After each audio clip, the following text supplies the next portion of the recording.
없이는 답이 없다. 트럼프 대통령 집무실에서 이 7글자가 터져나온 순간 백악관 상황실 전체가 얼어붙었다. 2026년 4월 14일 새벽 2시 47분 호르무즈 해협이 봉쇄된 지 47일째 국제 유가가 배럴당 110달러를 돌파하고 미국 LNG 터미널 9곳이 연쇄 가동 중단 경고에 들어간 그 새벽이었다.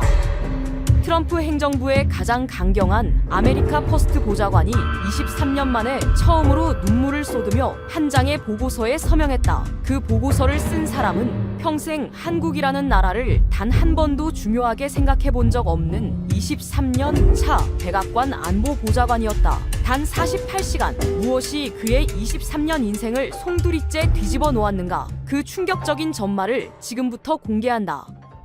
구독과 좋아요를 눌러주시면 한국의 위상이 널리 알려집니다. 한국 화이팅이라고 댓글을 남겨주세요.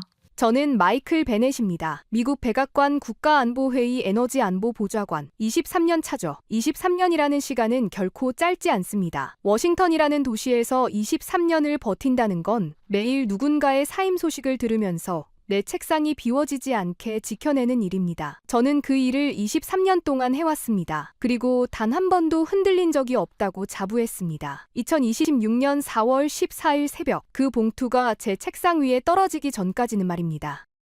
제 경력은 단순합니다. 텍사스 휴스턴의 엑손모빌에서 11년, 거기서 미국 셰일가스 혁명을 처음부터 끝까지 지켜봤습니다. 그 다음은 뉴욕으로 옮겨 SP 글로벌 플래츠에서 8년, 전 세계 원유와 LNG 가격이 어떻게 결정되는지, 누가 누구의 목줄을 쥐고 있는지 그 데이터의 한복판에서 살았죠. 그리고 4년 전 백악관에 들어왔습니다. 직책을 받은 첫날 상관이 제게 했던 말이 있습니다. 베넷, 자네는 이제 미국의 에너지 신경계다. 미국의 에너지 신경계, 멋진 표현이었지만 그 무게는 결코 가볍지 않았습니다. 우크라이나 전쟁이 터졌을 때 유럽으로 가는 LNG 항로를 다시 그렸습니다. 러시아 가스가 끊겼을 때 독일 산업이 멈추지 않게 미국 셰일을 밤새 끌어왔습니다. 그렇게 굵직한 위기를 모두 현장에서 막아냈습니다. 그런데 솔직히 말씀드리면 23년 동안 제 책상 위 데이터에서 한국이라는 나라는 항상 기타 항목으로 분류되어 있었습니다. 삼성 핸드폰, 현대차, 제가 아는 한국은 그 정도였죠. 2026년 4월 14일 새벽 2시 14분 저는 백악관 서관 지하 제 사무실에서 혼자 있었습니다. 호르무즈 해협이 봉쇄된 지 47일째였고 저는 그날도 새벽까지 보고서를 들여다보고 있었습니다. 형광등의 윙하는 소리만이 사무실을 채우고 있었습니다. 책상 위에는 식어버린 커피잔과 1시간 전에 받은 펜타곤의 1일 위협 평가서가 펼쳐져 있었죠. 그 순간 사무실 문이 2번 노크되었습니다. 노크가 2번이라는 건 백악관에서 하지 의미였습니다. 대통령 직속이라는 뜻이었습니다. 비서실에서 온 백발의 직원이 봉투 하나를 책상 위에 조용히 내려놓았습니다. 두꺼운 마닐라 봉투, 표지 가운데에 빨간 잉크로 단 2단어가 찍혀 있었습니다. EYSONAY. 받자마자 그 자리에서 뜯어 즉시 처리하라는 뜻이었습니다. 직원은 한마디도 없이 사라졌습니다. 저는 떨리는 손으로 봉투를 뜯었습니다. A 사안장. 그 위에 단 5줄이 적혀 있었죠. 호르무즈 장기 봉쇄 시 미국 LNG 공급망 재편 전략 보고서 48시간 내 제출. 통과 시 즉시 대통령 행정명령 서명.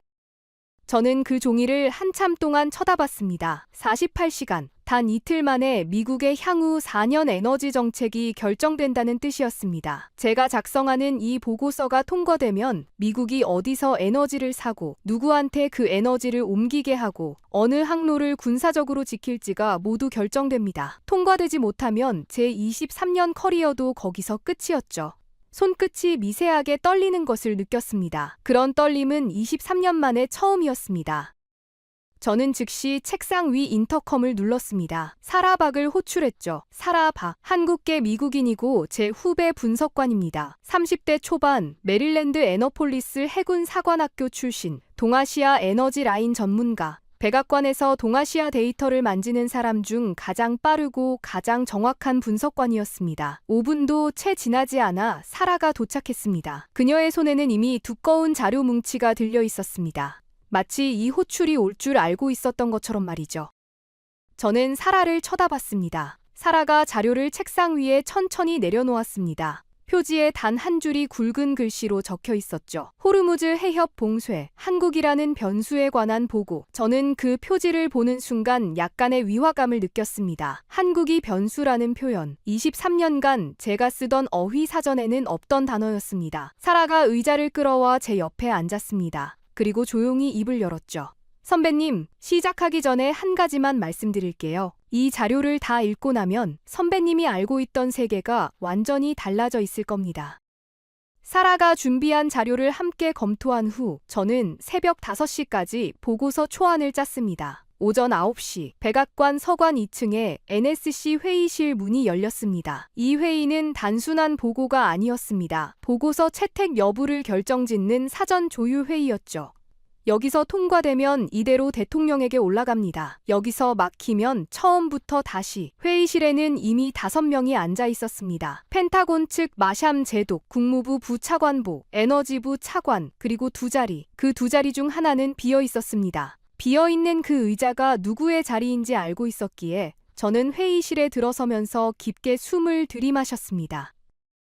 9시 7분 그가 들어왔습니다. 데이비드 칼라일, 백악관 무역정책보좌관, 64세. 트럼프 행정부 일기부터 살아남은 아메리카 퍼스트 강경파의 마지막 보루였죠. 회색 가는 줄무늬 정장, 새빨간 실크 넥타이, 머리는 1980년대에 멈춘 듯한 옆가르마, 한 손에는 늘 같은 머그컵이 들려 있었습니다. 흰 바탕에 검은 굵은 글씨로 MADEIN, AAICA 5단어가 박컵.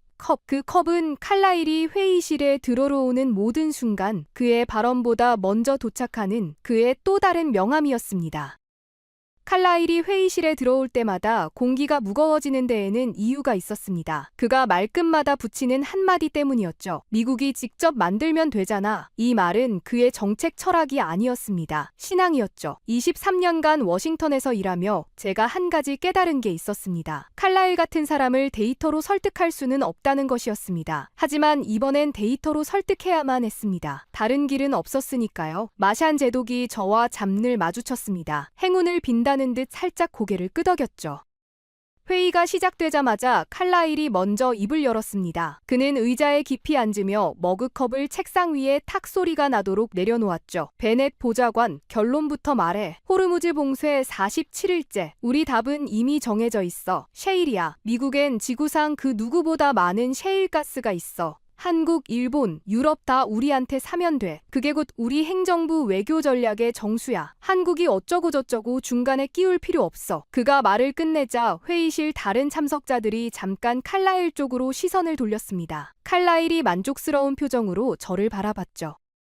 저는 노트북을 천천히 열었습니다. 화면이 회의실 정면 스크린에 띄워졌죠. 하지만 슬라이드는 아직 띄우지 않았습니다. 저는 칼라일을 똑바로 바라봤습니다. 그리고 단 한 문장을 던졌죠. 칼라일 보좌관님, 그 셰일을 누가 운반합니까? 칼라일이 어이없다는 표정을 지었습니다. 무슨 그런 시시한 질문을 다 하나. 배 띄우면 될 것 아냐. 미국 항만에서 세계 어디로든. 저는 그를 끊지 않고 끝까지 들었습니다. 그가 말을 마치자 저는 다시 한번 같은 톤으로 물었습니다. 그 배를 누가 만듭니까? 회의실이 잠깐 멈췄습니다. 마샬 제독이 안경 위로 저를 한 번, 칼라일을 한 번 봤습니다. 국무부 부차관보가 펜을 내려놓았죠. 에너지부 차관은 아무 말 없이 자료를 천천히 넘겼습니다. 정적이 5초쯤 흘렀습니다. 칼라일은 그 정적이 익숙하지 않은 사람이었습니다.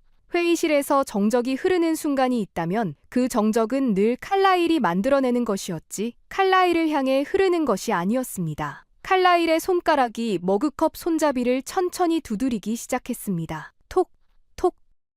한참 후 칼라일이 입을 열었습니다. 미국 조선소 키우면 되잖아. 펜실베이니아, 루이지애나. 우리도 만들 수 있어. 오바마 시절부터 부어넣은 보조금이 얼만데 우리도 LNG선 만들면 돼. 그가 말을 끝내자마자 두 손을 책상 위에 펼쳤습니다. 끝났다는 듯한 제스처였죠. 저는 사라가 옆에서 살짝 미소를 짓는 것을 곁눈질로 봤습니다. 사라는 이미 알고 있었습니다. 칼라일이 정확히 그 카드를 꺼낼 거라는 사실을. 그리고 우리는 그 카드 다음에 무엇이 오는지 미리 준비해 두었죠.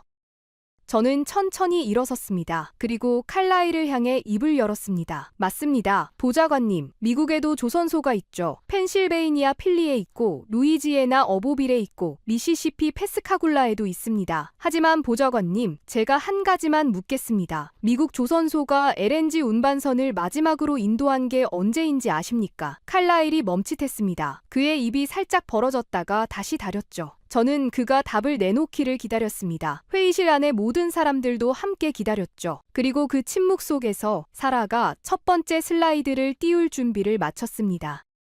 사라가 첫 번째 슬라이드를 띄웠습니다. 회의실 정면 스크린에 거대한 도넛 차트 하나가 떠올랐죠. 한 색깔이 도넛의 86.5%를 차지하고 있었습니다. 그 색깔 위에 단 한 단어가 큰 글씨로 적혀 있었죠. KOIA. 저는 천천히 칼라일을 바라보며 입을 열었습니다. 보좌관님, 2025년 한 해 전 세계에서 발주된 LNG 운반선이 총 37척이었습니다. 그중 한국이 32척을 수주했습니다. 86.5%입니다. 칼라일의 머그컵이 입술 가까이 올라가다가 멈췄습니다. 그가 컵을 다시 책상 위에 천천히 내려놓는 둔탁한 소리가 회의실에 작게 울렸죠. 칼라일이 헛기침을 했습니다. 그건 작년 한 해 통계잖아. 작년 가지고 뭘 어쩌자는 거야. 세계는 변해. 한국도 어차피 정점 찍었어. 저는 그가 말을 끝내기를 기다렸습니다. 그리고 사라에게 고개를 끄덕였죠. 두 번째 슬라이드가 떴습니다. 이번엔 막대 그래프였습니다. 한국 67%, 중국 18%, 일본 10%, 나머지 5%. 보좌관님, 작년 한 해의 통계가 아닙니다. 현재 전 세계 바다 위에서 운항 중인 LNG 운반선의 67%가 한국에서 인도된 배입니다. 중국, 일본을 합쳐도 한국 한 나라를 못 넘습니다. 마샬 제독이 안경을 천천히 밀어 올렸습니다. 그가 화면을 응시하는 시간이 길어졌죠. 국무부 부차관보가 펜을 들었다 놓았다 반복했습니다. 칼라일은 한참 동안 화면만 바라봤습니다. 그러다 손가락으로 책상을 다시 두드리기 시작했죠. 톡톡톡톡톡톡. 한참 후 그가 다시 입을 열었습니다. 좋아, 한국이 잘 만든다 치자. 그래서 뭐, 미국 조선소를 키우면 되잖아. 펜실베이니아, 루이지애나에 보조금 쏟아부으면 5년 안에 충분히 따라잡아. 그가 머그컵을 다시 들었습니다. 손바닥에 살짝 땀이 묻어있는 게 보이더군요. 저는 그를 똑바로 봤습니다. 맞습니다, 보좌관님. 미국에도 조선소가 있죠. 그런데 보좌관님, 제가 한 번 더 묻겠습니다. 미국 조선소가 LNG 운반선을 마지막으로 인도한 게 언제입니까? 칼라일이 입을 열었다가 닫았습니다. 답을 모르고 있다는 게 그의 표정에서 그대로 드러났죠. 저는 답을 직접 했습니다. 1910년입니다, 보좌관님. 46년 전입니다. 그 이후로 미국에서 인도된 LNG 운반선은 단 한 척도 없습니다. 회의실이 한순간 술렁였습니다. 에너지부 차관이 처음으로 짧게 한숨을 쉬었죠. 칼라일의 얼굴이 살짝 굳었습니다. 그는 아직 포기하지 않았죠. 그래도 라인 깔면 되잖아. 5년이면 충분해. 미국이 그 정도 못해? 저는 천천히 고개를 저었습니다. 보좌관님, LNG 운반선 한 척 건조하는데 평균 30개월입니다. 한국은 그걸 24개월까지 단축한 적도 있죠. 미국이 지금부터 라인을 깐다고 가정해봅시다. 조선소 부지 확보, 설비 도입, 숙련공 양성, 한국 화물창 기술 라이선스 협상, 첫 배가 진수되기까지 빨라야 6년입니다. 칼라일의 손가락 두드리는 속도가 빨라졌습니다. 톡톡톡, 톡톡톡. 저는 잠시 호흡을 가다듬고 칼라일을 바라봤습니다. 그리고 입을 열었죠. 보좌관님, 호르무즈 봉쇄는 47일째입니다. 우리가 6년을 기다릴 수 있습니까? 그 6년 동안 유럽 가스는 누가 채웁니까? 그 6년 동안 우리 동맹국, 일본, 한국, 대만은 어디서 LNG를 사옵니까? 그 6년 동안 미국 셰일은 누가 옮깁니까? 회의실이 다시 조용해졌습니다. 칼라일은 답하지 않았습니다. 그가 입을 열려다 다시 닫는 걸 저는 2번이나 봤죠. 마샬 제독이 처음으로 자료에서 고개를 들었습니다. 그가 칼라일을 향해 짧게 말했죠. 보좌관, 6년이면 우리 인도태평양 전체 안보 구도가 다시 짜요. 그 사이에 중국이 뭘 할지 생각해봐. 마샬의 말은 짧았지만 무거웠습니다. 칼라일의 어깨가 살짝 처지는 게 보였죠. 그가 머그컵을 입으로 가져갔지만 컵 안에는 이미 커피가 한 모금도 남아있지 않았습니다. 그는 빈 컵을 빨아들이듯 들었다 다시 내려놓았습니다. 그 빈 컵이 책상에 닿는 둔탁한 소리가 유난히 크게 들리더군요. 저는 한 호흡을 더 쉬고 칼라일을 향해 입을 열었습니다. 보좌관님, 죄송하지만 한 가지 더 말씀드려야겠습니다. 지금 보여드린 데이터, 이건 시작에 불과합니다. 진짜 카드는 아직 꺼내지도 않았습니다. 칼라일이 천천히 고개를 들었습니다. 그의 눈동자에서 처음으로 약간의 동요가 보였죠. 무슨 카드? 저는 사라를 한번 보고 다시 칼라일을 봤습니다. 그리고 조용히 답했습니다. 보좌관님이 가장 믿고 계신 그 카드, 중국 카드 말입니다. 사라가 이미 다음 슬라이드를 준비해 두었죠.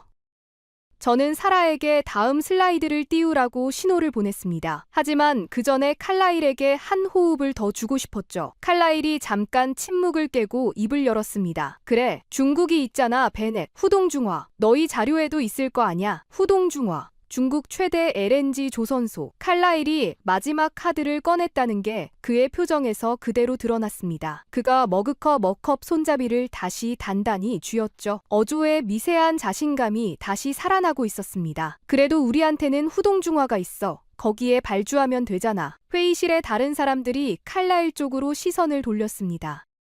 좋은 질문이었습니다. 사실 워싱턴 안에서 많은 사람들이 그 카드를 꺼냈죠. 저는 그를 향해 천천히 답했습니다. 맞습니다, 보좌관님. 후동중화는 따라왔습니다. 작년 한 해 LNG 운반선 11척 인도, 건조기간도 한국 수준에 거의 근접했죠. 칼라일의 입꼬리가 살짝 올라갔습니다. 봐. 그러니까 중국에 발주하면 되는 거야. 한국한테 매달릴 필요 없어. 저는 그를 똑바로 봤습니다. 그리고 한 호흡을 두고 다시 입을 열었죠. 그런데 보좌관님, 호르무즈 봉쇄가 시작된 직후 카타르가 어디에 LNG선 발주를 넣었는지 보고받으셨습니까? 칼라일이 멈칫했습니다. 어디? 카타르가 어디에? 사라가 다음 슬라이드를 띄웠습니다. 큰 글씨로 두 개의 숫자가 화면을 가득 채웠죠. 한국 98척, 중국 30척. 보좌관님, 카타르가 발주한 LNG 운반선 1차, 2차 통합 128척 중에서 한국이 98척을 가져갔습니다. 중국이 30척입니다. 거의 4배 차이로 한국에 몰렸습니다. 회의실이 다시 술렁였습니다. 마샬 제독이 자료를 한 장 한 장 천천히 넘겼죠. 국무부 부차관보가 처음으로 한마디를 뱉었습니다. 카타르가 그 정도면 중동 전체가 한국을 보고 있다는 뜻인데. 칼라일이 의자 등받이에 깊이 몸을 기댔습니다. 그가 깊은 한숨을 한 번 내쉬었죠. 저는 그가 다시 정신을 차리기 전에 다음 카드를 던졌습니다. 보좌관님, 카타르가 왜 그런 선택을 했는지 한번 생각해 보십시오. 카타르는 LNG로 먹고 사는 나라입니다. 호르무즈 해협을 매일 통과해야 살 수 있는 나라입니다. 그런 나라가 LNG선 발주의 76%를 한국에 줬습니다. 위기 때 누구한테 자기 목숨을 맡기는지를 보여주는 숫자입니다. 칼라일은 답하지 않았습니다. 그의 빈 머그컵이 책상 위에서 살짝 떨고 있는 게 보였죠. 저는 잠시 호흡을 가다듬고 다음 슬라이드로 넘어갔습니다. 화면에 한 장의 사진이 떴습니다. 거대한 둥근 탱크 2개가 배 안에 들어있는 단면도였죠. 보좌관님, LNG가 무엇인지 잠깐 말씀드리겠습니다. LNG는 천연가스를 영하 162도로 얼린 액체입니다. 영하 162도. 인간이 손으로 만지면 1초 만에 살이 떨어져 나가는 온도입니다. 이 온도를 견디는 화물창을 만들 수 있는 기술이 전 세계에 단 2개밖에 없습니다. 한국이 그중 하나를 1992년부터 손으로 용접해 왔습니다.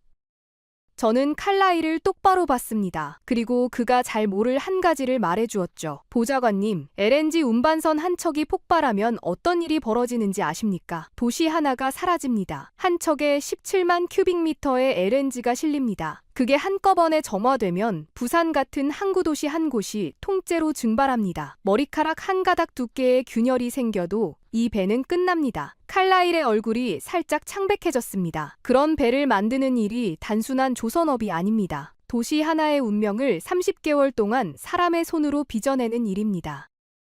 회의실이 깊게 가라앉았습니다. 마샬 제독이 처음으로 길게 한숨을 내쉬었습니다. 칼라일은 자기 머그컵을 그저 응시하고 있었죠. 보좌관님, 중국 후동중화는 작년 11척까지 왔습니다. 한국은 매년 70척을 인도합니다. 6배 이상 차이입니다. 그 격차를 따라잡는데 중국은 최소 30년이 더 필요합니다. 그동안 미국 셰일은 누가 오깁니까? 카타르 가스는 누가 옮깁니까? 호주 가스는요? 칼라일은 답하지 않았습니다. 그가 답하지 못한다는 사실을 회의실 모두가 알고 있었죠. 마샬 제독이 마침내 입을 열었습니다. 잠시 쉬었다 합시다. 10분 휴식이 주어졌습니다. 저는 회의실을 나와 백악관 서관복도를 천천히 걸었죠. 새벽 내내 잠을 못 잔 탓에 다리가 무거웠습니다. 사라가 종이컵 2잔을 들고 다가왔습니다. 진한 커피 향이 코끝에 닿았죠. 선배님, 사라가 조용히 입을 열었습니다. 칼라일은 절대 한국에 굴복하지 않으려 할 거예요. 마지막까지 미국 우선이라는 자존심을 지키려 할 겁니다. 저는 사라를 봤습니다. 그녀의 어머니가 1973년에 한국에서 1차 오일 쇼크를 직접 겪은 일이라는 걸 들은 적이 있었죠. 사라, 한 가지만 묻고 싶어. 네 어머니 그때 어떻게 사셨어? 사라가 한참을 침묵했습니다.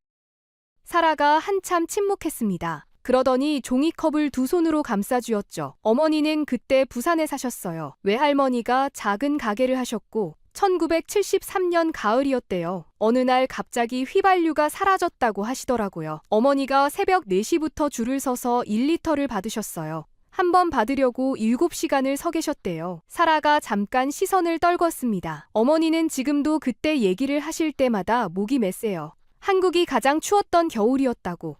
그 겨울이 어머니 마음에 남아있다고요. 저는 사라의 어깨를 가볍게 두드렸습니다. 오전 10시 50분 회의가 재개되었습니다. 칼라일은 이미 자리에 앉아 있었습니다. 머그컵에는 새 커피가 채워져 있었죠. 그의 표정에서 한 가지 결심이 읽혔습니다. 다음 라운드는 이전과 다르게 가겠다는 결심. 그가 자세를 바로잡으며 입을 열었습니다. 좋아, 베넷. 한국이 LNG선 잘 만든다 치자. 후동중화도 못 따라간다 치자. 그래도 답은 결국 우리야. 미국 셰일을 우리가 직접 띄우면 돼. 미국에서 한국까지, 미국에서 일본까지. 우리 화물을 우리가 옮겨. 그게 진짜 미국 우선이야. 저는 그가 말을 마치기를 기다렸습니다. 그리고 사라에게 다음 슬라이드를 부탁했죠. 화면에 세계 지도가 떴습니다. 2개의 노선이 굵은 선으로 그어져 있었죠. 하나는 짧고 하나는 매우 길었습니다. 보좌관님, 중동 카타르에서 한국까지 LNG 운반선이 가는데 평균 25일이 걸립니다. 미국 걸프만에서 한국까지는 평균 35일에서 60일입니다. 칼라일의 표정에서 그 숫자가 무엇을 의미하는지 아직 못 읽으신 게 보였죠. 저는 다음 슬라이드를 띄웠습니다. 화면에 톤마일이라는 단어가 큰 글씨로 떠올랐습니다. 보좌관님, 톤마일이라는 개념입니다. 화물의 무게의 이동 거리를 곱한 값, 같은 양의 가스를 같은 시간 안에 옮기려면 거리가 길어진 만큼 배가 더 필요합니다. 25일에서 60일로 바뀌면 단순 계산으로 배가 2배 이상 필요합니다. 칼라일이 입을 열었다가 다시 닫았습니다. 보좌관님이 방금 미국 셰일을 우리가 직접 띄우자고 말씀하셨습니다. 그 말이 현실이 되려면 전 세계 LNG 운반선 수요가 지금의 2배로 늘어나야 합니다. 그 늘어난 2배의 배를 누가 만듭니까? 회의실이 한 번 더 멈췄습니다. 마샬 제독이 안경을 벗어 천천히 닦았죠. 사라가 다음 슬라이드를 띄웠습니다. 한국 4대 조선사 LNG선 연간 인도 능력 70척에서 75척. 그 옆에 또 다른 숫자가 떠올랐죠. 2020년 예상 LNG선 발주량 81척, 2027년 예상 발주량 88척. 보좌관님, 한국이 모든 도크를 24시간 풀가동해도 발주량을 못 따라갑니다. 지금도 모자라는데 셰일을 미국이 직접 띄우게 되면 어떻게 될까요? 모자람에 모자람이 됩니다. 칼라일은 이번에는 손가락도 두드리지 못했습니다.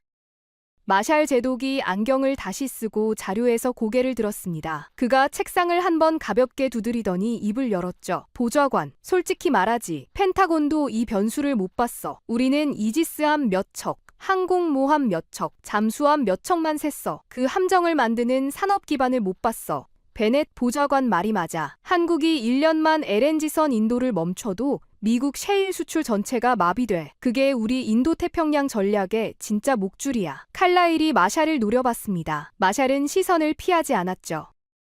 칼라일의 머그컵을 잡은 손이 미세하게 떨렸습니다. 그가 조용히 입을 열었죠. 제독, 자네까지 그러나. 마샬은 자료를 한 장 더 넘기며 짧게 답했습니다. 전 사실을 말한 겁니다, 보좌관님. 칼라일이 한참을 침묵했습니다. 그러다 다시 자세를 고쳐 앉았죠. 좋아, 한국이 배를 잘 만든다 치자. 그래도 호르무즈는 막혔잖아. 한국 배도 그 해협을 못 지나가. 미국이 오함대로 풀어야 하는 거야. 결국 군사적 해법이라는 거지. 그가 한 가지 카드를 더 꺼냈다고 생각한 표정이었습니다.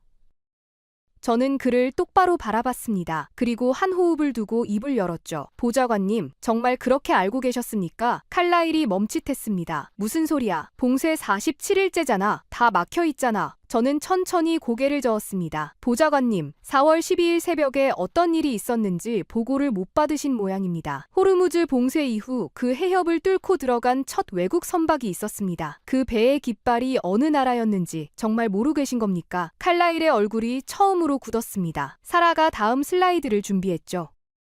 오후 1시 47분, 회의가 다시 시작되었습니다. 저는 화면에 한 장의 위성사진을 띄웠습니다. 짙푸른 바다 위에 한 척의 유조선이 떠 있는 사진이었죠. 사진 위쪽 모서리에는 작은 글씨로 한 줄이 적혀 있었습니다. 2026년 4월 12일 오후 3시 22분, 이란 호르무즈 해협, 라라크 섬과 캐슘섬 사이. 보좌관님, 이 사진이 무엇인지 아십니까? 칼라일이 화면을 응시했습니다. 그가 답을 못한다는 것을 회의실 모두가 봤죠. 저는 천천히 입을 열었습니다. 이 배의 이름은 문바사 비입니다.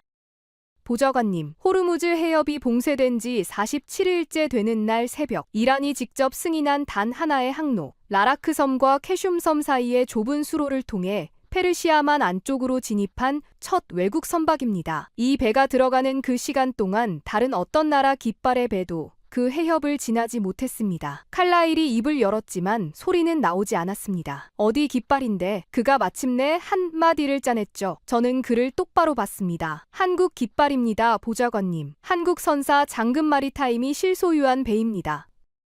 회의실이 한 번 더 굳어졌습니다. 마샬 제독이 자료를 빠르게 넘겼죠. 국무부 부차관보가 펜을 손에 쥔 채로 멈춰 있었습니다. 사라가 다음 슬라이드를 띄웠습니다. 이번엔 호르무즈 해협의 항로 지도였죠. 거기에 한 줄의 항로가 빨갛게 그어져 있었습니다. 보좌관님, 이 항로는 이란 혁명수비대가 통과를 직접 승인한 단 하나의 통로입니다. 통상적인 호르무즈 해협 항로가 아닙니다. 이란이 봉쇄 이후 새로 지정한 비밀 통로죠. 그 통로를 한국 선사가 세계에서 가장 먼저 뚫었습니다.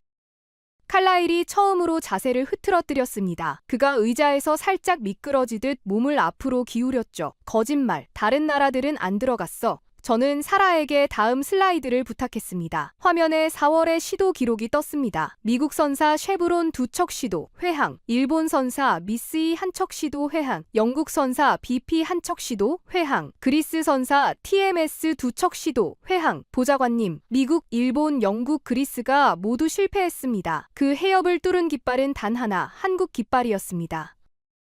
저는 한 호흡을 두고 칼라일을 바라봤습니다. 그리고 다음 카드를 던졌죠. 보좌관님, 한 가지 더 말씀드리겠습니다. 그 한국 선사 장금 마리타림, 지난달 어떤 일이 일어났는지 아십니까? 칼라일이 고개를 들었습니다. 무슨 일? 사라가 슬라이드를 넘겼죠. 화면에 한 회사 로고가 떴습니다. MSC. 보좌관님, 세계 최대 해운사 스위스 MSC가 지난달 장금 마리타임 지분 50%를 인수했습니다. 공동 경영에 들어갔습니다. 호르무즈 위기가 본격화되기 정확히 한 달 전입니다.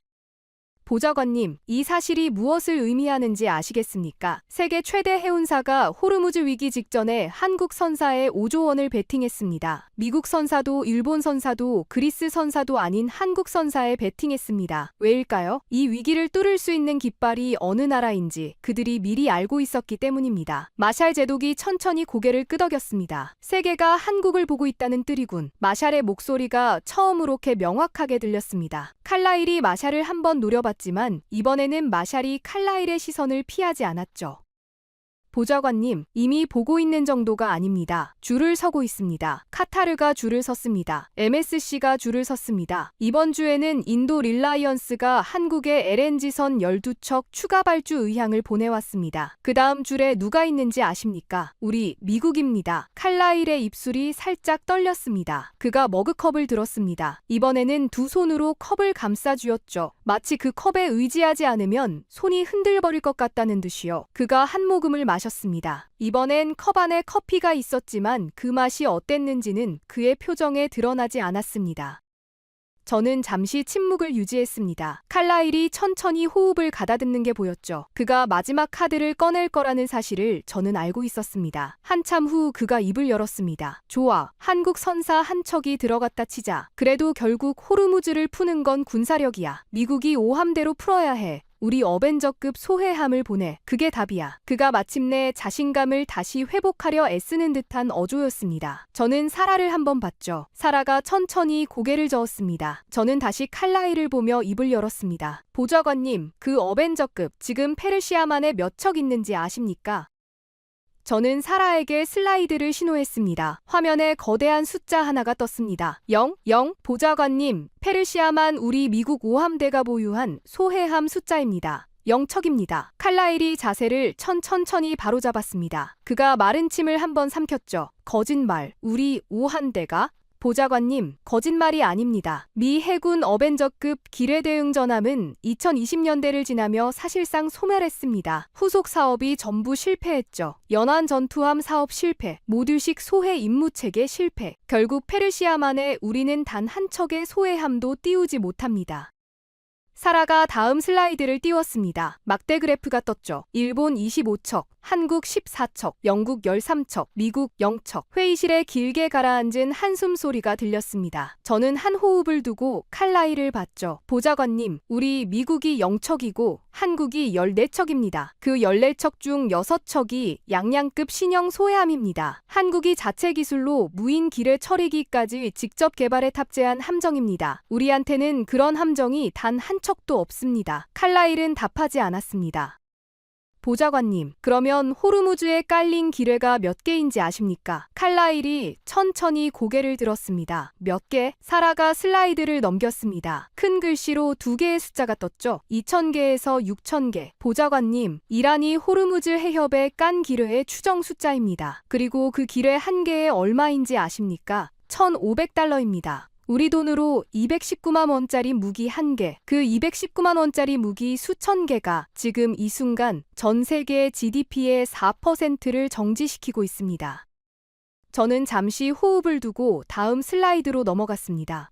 보좌관님, 그런데 한국은 거기서 멈추지 않았습니다. 화면에 한 장의 사진이 떴습니다. 어떤 시스템 아키텍처 도면이었죠. 한국 하나시스템이 2024년에 방위사업청과 1,700억 원 규모로 차세대 기뢰전 전투체계 개발 계약을 체결했습니다. AI가 자동으로 기뢰를 식별하고 무인 수상정과 무인 잠수정이 자동으로 제거합니다. 2029년 한국 해군 신형 소해함에 실전 배치됩니다. 우리한테는 이 시스템조차 없습니다. 마샬 제독이 처음으로 자료를 책상 위에 내려놓았습니다. 그가 안경을 벗어 두 손으로 얼굴을 한번 쓸어내렸죠. 베넷, 자네 말이 맞다. 우리 펜타곤이 그동안 한국 해군을 너무 작게 봤어. 트럼프 대통령이 왜 그렇게 한국에 마인스위퍼 보내달라고 압박했는지 이제 알겠어. 우리가 못하니까. 우리가 능력이 없으니까. 마샬의 목소리에서 23년 군 생활의 자존심이 한꺼풀 벗겨지는 게 들렸습니다. 칼라일이 마샬을 봤지만 이번엔 노려보지 못했죠. 그저 피곤한 눈빛으로 바라봤습니다. 보좌관님, 한 가지만 더 말씀드리겠습니다. 사라가 마지막 슬라이드를 띄웠습니다. 화면에 한 장의 초청장 이미지가 떴죠. 보좌관님, 모레 4월 17일에 무슨 일이 있는지 아십니까? 칼라일이 멈칫했습니다. 무슨 일? 영국 키어 스타머 총리와 프랑스 마크롱 대통령이 공동 주최하는 다국적 호르무즈 해상안전회의가 열립니다. 영국, 프랑스, 독일 주도 소해함 150척 규모의 다국적 연합 구성을 논의하는 자리입니다. 그 회의에 우리 미국은 초대받지 못했습니다. 한국은 초대받았습니다. 회의실이 얼어붙었습니다. 칼라일의 머그컵을 잡고 있던 두 손에서 힘이 빠지는 게 보였습니다. 그가 컵을 책상 위에 내려놓으려 했는데 손목에 힘이 들어가지 않았던 모양입니다. MADEINAMERICE가 박힌 그 흰 머그컵이 책상 가장자리에 부딪혀 옆으로 쓰러졌습니다. 컵 안에 남아있던 커피가 책상 위로 한 바닥 흘렀죠. 다행히 컵이 깨지지는 않았습니다. 회의실 모두가 그 컵을 봤습니다. 칼라일은 그 컵을 줍지 않았습니다. 줍지 못했다는 게 더 정확한 표현이겠죠. 그저 자기 무릎을 한참 동안 응시할 뿐이었습니다. 저는 한 호흡을 더 쉬었습니다. 그리고 칼라일을 향해 천천히 입을 열었죠. 보좌관님, 죄송합니다. 데이터를 너무 많이 던진 것 같습니다. 마지막으로 한 가지만 더 말씀드리고 싶습니다. 데이터가 아닌 다른 이야기입니다. 칼라일이 천천히 고개를 들었습니다. 그의 눈에 처음으로 피로가 한가득 담겨 있었죠. 무슨 이야기인데? 저는 사라를 한번 봤습니다. 사라가 조용히 고개를 끄덕였죠. 저는 다시 칼라일을 향해 입을 열었습니다. 한국이 어떻게 여기까지 왔는지에 관한 이야기입니다. 1992년 카타르의 한 회의실에서 시작된 이야기입니다. 보좌관님, 1992년 가을이었습니다. 카타르 도하의 한 고층 빌딩 회의실. 카타르 에너지부가 역사상 첫 LNG 운반선 발주를 앞두고 있었습니다. 전 세계 조선소 대표들이 그 방에 모였죠. 일본 미쓰비시, 노르웨이 크바에너, 핀란드 마사야드, 독일 HDW, 그리고 한국에서 온 2명의 기술자, 현대중공업과 대우조선 소속의 엔지니어들이었습니다. 그 두 사람이 자료 가방을 들고 회의실에 들어서자 한 일본 임원이 살짝 웃으며 엽속삭였습니다. 한국이 왜 여기에 와 있지? 한국 기술자들이 PT를 시작했습니다. 한국어와 영어가 섞인 발표였죠. 자료도 부족했고 참고할 한국산 LNG선이 단 한 척도 없었습니다. 발표가 끝나자 카타르 에너지부 차관이 통역을 거쳐 한 문장을 뱉었습니다. 당신들 LNG선 한 번이라도 만들어 본 적 있습니까? 한국 기술자들이 침묵했습니다. 실적이 없었으니까요. 차관이 자료를 덮으며 옆에 임원에게 큰 소리로 말했습니다. 김치 담그는 기술이나 가르쳐달라고 하지. 왜 LNG선 이야기를 하는 거냐? 회의실 안에서 웃음소리가 터졌습니다. 한국 기술자 두 사람은 그날 호텔 방으로 돌아왔습니다. 도하 외곽의 낡은 3성급 호텔이었죠. 옷도 갈아입지 않고 침대 가장자리에 앉았다고 합니다. 한 사람이 먼저 눈물을 쏟았습니다. 김치 담그는 기술. 그 말 한마디가 두 사람의 30대 내내 쌓아올린 모든 자부심을 뭉개버렸습니다. 두 사람은 그날 새벽까지 말없이 술을 마셨습니다. 그러다 해가 뜨기 직전 한 사람이 입을 열었다고 합니다. 30년 안에 저놈들이 우리한테 무릎 꿇게 만들자. 다른 한 사람이 고개를 끄덕였습니다. 그게 두 사람의 약속이었습니다. 보좌관님, 그로부터 30년이 지난 2022년이었습니다. 카타르가 다시 LNG선 발주 협상 테이블을 열었습니다. 이번엔 1차, 2차 통합 128척, 역대 최대 규모였죠. 카타르 에너지부 장관이 직접 도하에서 한국 조선사 3곳의 대표단을 맞이했습니다. 장관이 양손을 내밀며 한국 대표단의 손을 잡았습니다. 그리고 통역을 거쳐 한 문장을 뱉었죠. 여러분 없이는 우리 국가 전략이 없습니다. 부디 우리를 도와주십시오. 30년 전 그 회의실에서 김치 이야기를 꺼냈던 차관의 후배였다고 합니다. 그 장관이 한국 대표단 앞에서 고개를 깊게 숙였습니다. 한국이 그 128척 중 98척을 가져갔습니다. 일본 미쓰비시는 그 자리에 초대조차 받지 못했습니다. 30년 전 회의실에서 울었던 두 기술자 중 한 사람은 그 협상장에 없었습니다. 2019년에 암으로 돌아가셨거든요. 남은 한 사람이 70대 후반의 몸으로 부산에서 그 소식을 들었다고 합니다. TV 앞에서 아무 말도 못하고 30분을 울었다고 합니다. 그분이 그날 일기장에 한 줄을 남기셨습니다. 내 친구야, 우리가 해냈다. 30년이 걸렸지만 우리가 결국 해냈다. 김치 담그던 그 손으로 우리가 해냈다.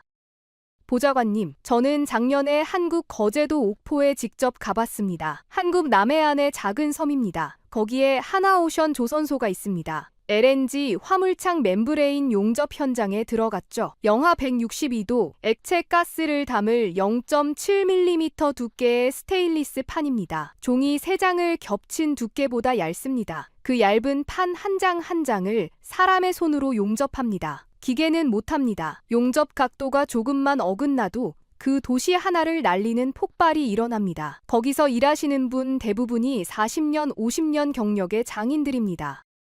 저는 그날 한 분을 봤습니다. 백발의 용접공이었습니다. 72세라고 하셨습니다. 50년 경력이라고. 안전모 아래로 나온 머리카락이 완전히 백발이었고 용접 마스크를 벗자 한쪽 귀가 잘 들리지 않는다고 하셨습니다. 용접 아크 소리에 평생 노출된 탓이었죠. 제가 통역을 통해 물었습니다. 50년간 이 일만 하신 이유가 뭡니까? 그분이 웃으시면서 답하셨습니다. 나는 배운 게 이것밖에 없어서요. 제가 다시 물었습니다. 이 일이 힘들지 않으십니까? 그분이 잠시 침묵하셨습니다. 그러다 천천히 답하셨죠.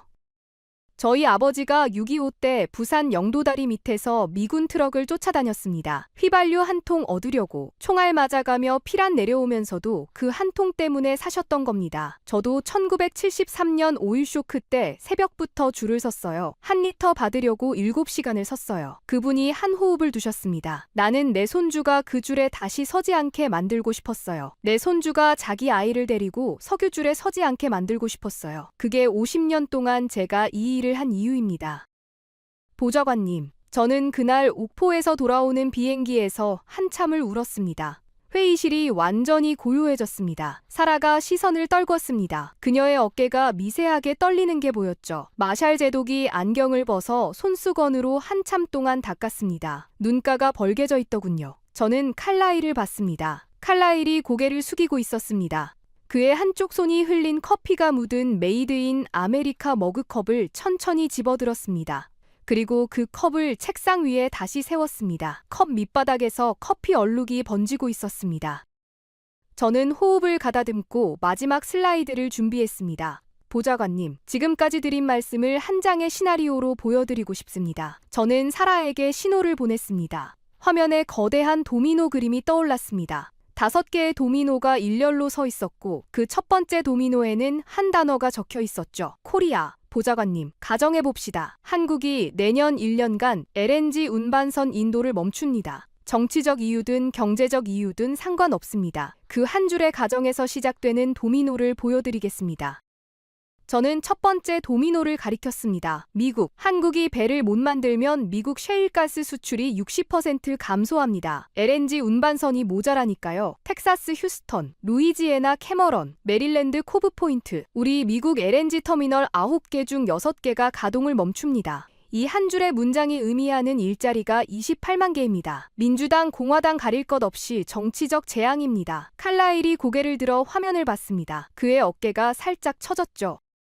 두 번째 도미노, 유럽, 독일 산업이 마비됩니다. 작년 겨울 러시아 가스 차단을 우리 미국 LNG로 막아냈습니다. 그게 끊깁니다. BASF가 멈추고 지멘스가 멈춥니다. 유럽 GDP 1.8%가 증발합니다. 마샬 제독이 자료를 한 장 넘겼습니다. 세 번째 도미노, 아시아, 일본, 한국, 대만이 동시에 위기에 빠집니다. 대만 TSMC 반도체 공장 가동이 절반으로 줄어듭니다. 아시아의 반도체를 못 만들면 우리 미국 자동차 공장 디트로이트 라인이 멈춥니다. 피닉스 애리조나의 TSMC 미국 공장도 연쇄 마비됩니다.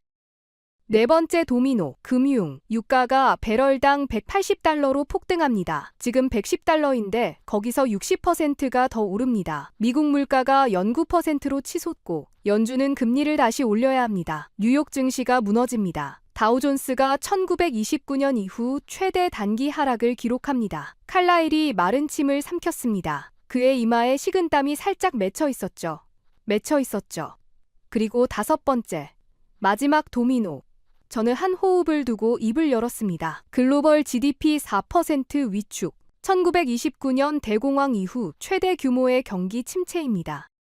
회의실이 완전히 고요해졌습니다. 그 고요함 속에서 누군가의 숨소리만 작게 들렸습니다. 저는 칼라일을 똑바로 바라봤습니다. 보좌관님, 지금까지 본 모든 데이터가 이 한 장의 시나리오로 수렴합니다. 한국이라는 작은 반도국가 한 나라가 LNG 운반선 인도를 1년만 멈추면 미국, 유럽, 아시아 경제가 1929년 대공황급으로 무너집니다. 21세기 세계 경제의 한쪽 발이 어디에 놓여 있는지 이제 보이십니까?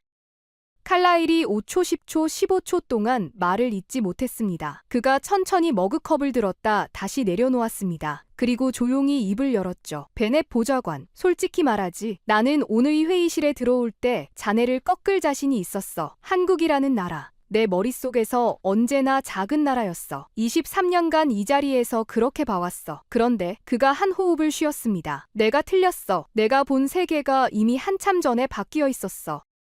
마샬 제독이 천천히 자리에서 일어섰습니다. 보좌관, 솔직히 말씀드리겠습니다. 이건 제 군사 계산에 빠져있던 변수입니다. 펜타곤은 무기와 함정만 받지 그 함정을 만드는 산업 기반을 못 받습니다. 베넷 보좌관 말이 전부 맞습니다. 마샬의 목소리가 조용했지만 단호했습니다. 그가 칼라일을 향해 짧게 말했죠. 이 보고서 통과시킵시다. 국무부 부차관보도 고개를 끄덕였습니다. 에너지부 차관도 고개를 끄덕였습니다. 회의실에서 고개를 끄덕이지 않은 사람은 이제 칼라일 한 명뿐이었습니다. 칼라일이 천천히 고개를 들었습니다. 그가 입을 열려는 순간 회의실 문이 쿵 소리를 내며 열렸습니다. 대통령 비서실장 더글러스 헤일리였습니다. 헤일리가 거친 숨을 가다듬으며 회의실로 들어왔습니다. 그의 손에는 한 장의 쪽지가 들려 있었죠. 방금 국무장관이 서울에서 긴급 전문을 보내왔습니다. 여러분, 이 얘기를 들으면 오늘 이 회의의 결론이 달라질지도 모릅니다. 헤일리가 그 쪽지를 저에게 내밀었습니다. 저는 그 쪽지를 읽는 순간 제가 알고 있던 이틀의 모든 시나리오가 다시 뒤집어진다는 것을 깨달았습니다. 저는 쪽지를 받아 읽었습니다. 국무장관이 서울 용산에서 이재명 대통령실 외교안보실장과 방금 전 통화한 내용의 요약이었죠. 한국 정부가 미국의 지원 요청을 검토 중이라는 내용이었습니다. 하지만 그 아래에 세 줄이 더 적혀 있었습니다. 그 세 줄이 제 심장을 멈추게 했습니다. 저는 헤일리를 한번 쳐다봤습니다. 헤일리가 고개를 끄덕였죠. 그대로 회의실에 공유하시랍니다. 국무장관 직접 지시입니다. 저는 숨을 한 번 크게 들이마셨습니다. 그리고 천천히 입을 열었습니다. 여러분, 한국 정부가 세 가지 조건을 제시했습니다. 회의실 모두가 저를 향해 고개를 들었습니다. 첫째, 한국조선 4사의 LNG 운반선 추가 건조 슬롯 10띠척을 미국 프로젝트에 우선 배정합니다. 루이지애나 캐머런 LNG, 텍사스 프리포트 LNG, 알래스카 LNG 프로젝트용입니다. 2028년부터 2030년까지 순차 인도됩니다. 회의실이 한 번 술렁였습니다. 12척이면 우리 셰일 수출 차질을 전부 메울 수 있는 숫자였습니다. 마샬 제독이 고개를 끄덕였습니다. 조건이 뭡니까? 헤일리가 손가락으로 쪽지를 가리켰습니다. 둘째, 한미 조선업 전략적 동맹을 정식 협정으로 격상합니다. 미국 해군 함정의 한국 조선소 위탁 정비와 유지 보수 MRO 협정을 정식 체결합니다. 우리 미 해군 알레이버크급 이지스함, 타이콘데로가급 순양함, 심지어 항공모함까지 한국 조선소에서 정비를 받게 됩니다. 한국은 이를 통해 미국 방산 시장에 본격 진입합니다. 국무부 부차관보가 처음으로 자료를 내려놓고 입을 열었습니다. 그건 단순한 정비 협정이 아닙니다. 21세기 태평양 군사 판도 자체를 다시 짜는 겁니다. 셋째, 4월 17일 영국, 프랑스, 독일 주도의 호르무즈 다국적 해상안전연합에 미국의 참여를 한국이 중재합니다. 한국이 이미 초대받은 그 자리에서 한국이 미국의 자리를 만들어주겠다는 겁니다. 회의실에 긴 침묵이 흘렀습니다. 에너지부 차관이 안경을 고쳤으며 조용히 한마디를 뱉었습니다. 이건 한국이 우리한테 구걸하는 협상이 아닙니다. 한국이 우리를 구제해주겠다는 협상입니다. 그 문장 앞에서 회의실 전체가 한 번 더 가라앉았습니다.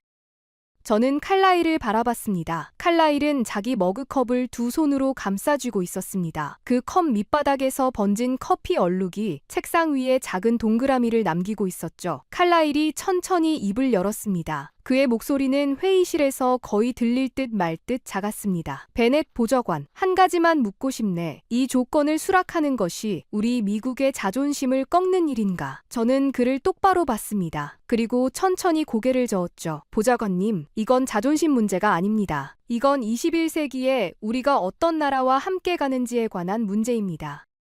칼라일이 천천히 자세를 바로잡았습니다. 그가 자기 정장 재킷의 매무새를 한번 가다듬었죠. 그리고 마샬 제독과 부차관보와 차관을 한 사람씩 천천히 둘러봤습니다. 한참 후 그가 의자에서 몸을 앞으로 기울였습니다. 책상 위에 두 손을 가지런히 올렸죠. 그리고 한 문장을 천천히 뱉었습니다. 베넷, 보고서 마무리해. 내가 서명하겠어. 이틀간 단 한 번도 제 의견에 동의하지 않았던 사람.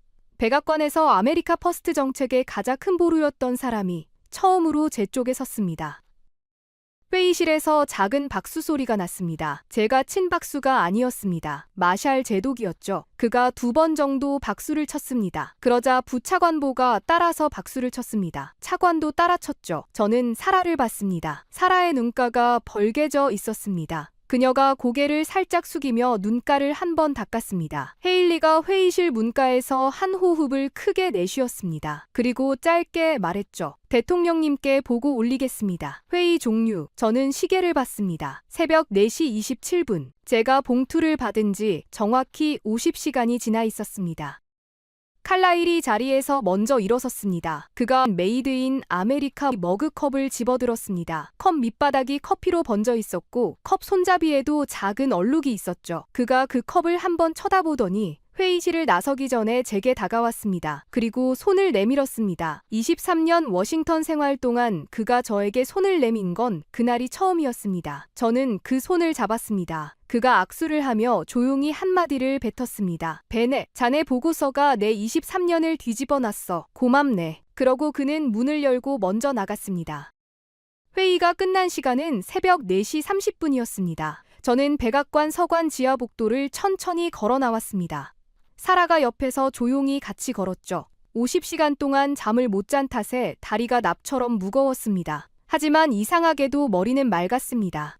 23년 워싱턴 생활에서 가장 맑은 새벽이었습니다. 서관 지상층 출입구를 나서자 4월 중순에 찬 새벽 공기가 얼굴을 때렸습니다. 저는 잠시 그 자리에 멈춰섰습니다. 그리고 깊게 숨을 들이마셨죠. 차가운 공기가 폐를 가득 채우는 그 느낌이 제가 아직 살아있다는 감각을 되돌려줬습니다.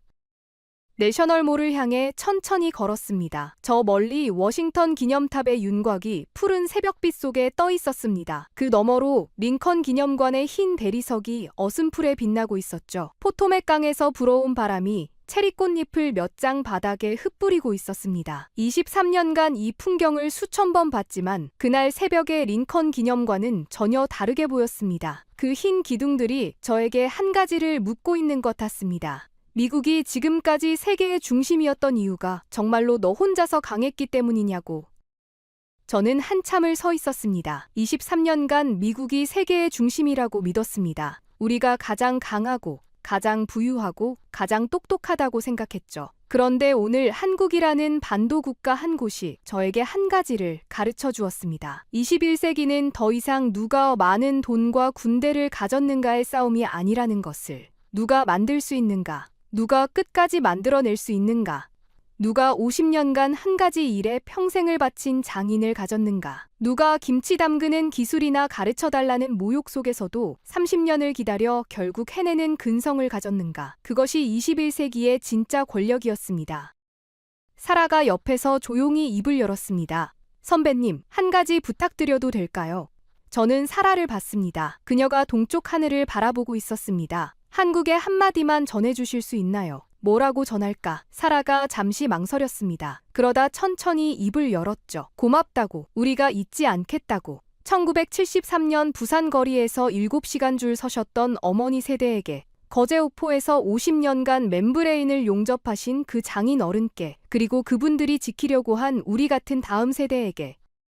저는 고개를 끄덕였습니다. 링컨 기념관 너머로 새벽이 천천히 밝아오고 있었습니다. 동쪽으로, 계속 동쪽으로, 태평양을 건너 한반도까지 닿을 빛이었죠. 그 빛이 14시간 후에는 거제도, 옥포의 조선소 도크 위에도 내리쬐 것이었습니다. 그 72세 백발 용접공의 마스크 위로도 부산에 계신 사라 어머니의 창가에도 내리쬐 것이었습니다. 저는 그날 그 자리에서 조용히 결심했습니다.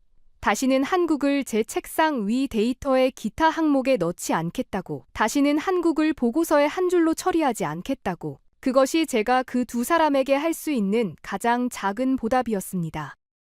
시청자 여러분, 50년 전 한국의 어머니들은 석유 한 방울을 얻으려 새벽 4시부터 7시간 줄을 섰습니다. 오늘 그 어머니들의 손주들이 만든 배가 세계의 에너지를 옮기고 있습니다. 호르무즈 해협이 막히고 세계가 멈췄을 때 그 해협을 유일하게 뚫고 들어간 깃발은 태극기였습니다. 21세기 에너지 안보는 유전에서 시작되지 않습니다. 조선소에서 시작됩니다. 그리고 그 조선소는 한반도 남쪽 끝, 거제도 옥포에 있습니다. 이 이야기를 가족과 친구에게 널리 공유해주세요. 우리가 지나온 길과 우리 손주들이 살아갈 길을 함께 기억하기 위해서입니다. 구독과 좋아요를 눌러주시면 한국의 위상이 널리 알려집니다. 한국 화이팅이라고 댓글을 남겨주세요. 지금까지 감동 라이프였습니다. 감사합니다.